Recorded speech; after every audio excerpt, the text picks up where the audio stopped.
Zulfilaoun, bonjour, bonsoir à tous et à toutes. Alors aujourd'hui, j'aimerais parler de la compatibilité entre l'islam et la culture berbère amazigh. Voilà.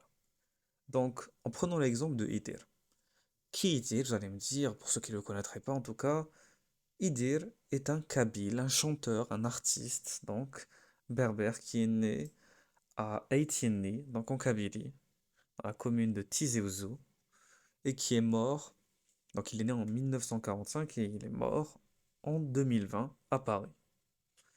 Et parmi les titres les plus emblématiques de ce chanteur, auteur, compositeur, donc interprète, on peut citer Ava Veinova, Shfer, Zwitterwit et bien d'autres titres qui ont marqué sa carrière de renommée internationale. Bon, pourquoi j'ai pris cet exemple? Parce que c'est, on va dire, celui qui représente l'un, en tout cas, qui représente le mieux la chanson kabyle contemporaine, moderne, et beaucoup de musulmans, kabyles, berbères, beaucoup je parle des kabyles, mais on peut généraliser ça à tous les Imaziren, donc tous les berbères, aiment donc la chanson, la danse, ou juste l'écoute de l'instrument de musique. Ben, sachez que ces trois activités, donc la danse, donc bien sûr la danse en mixité, en public, la chanson,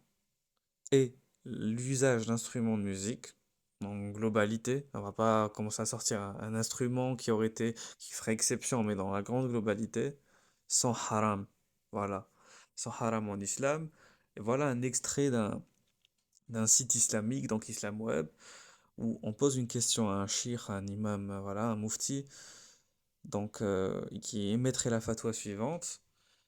Il est illicite d'écouter des chansons musicales et instrumentales. De préférence, il est interdit de chanter, car le métier de chanteur ou de musicien n'est pas respectable selon la charia.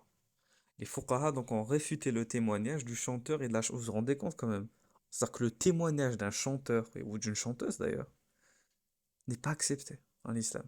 À quel point c'est grave. Ils considèrent donc le chant comme une perversion, entraînant la révocation du témoignage.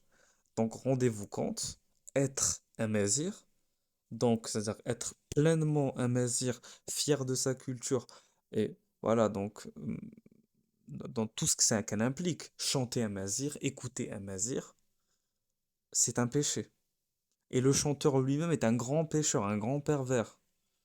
Donc Idir est un grand pervers, aux yeux d'Islam.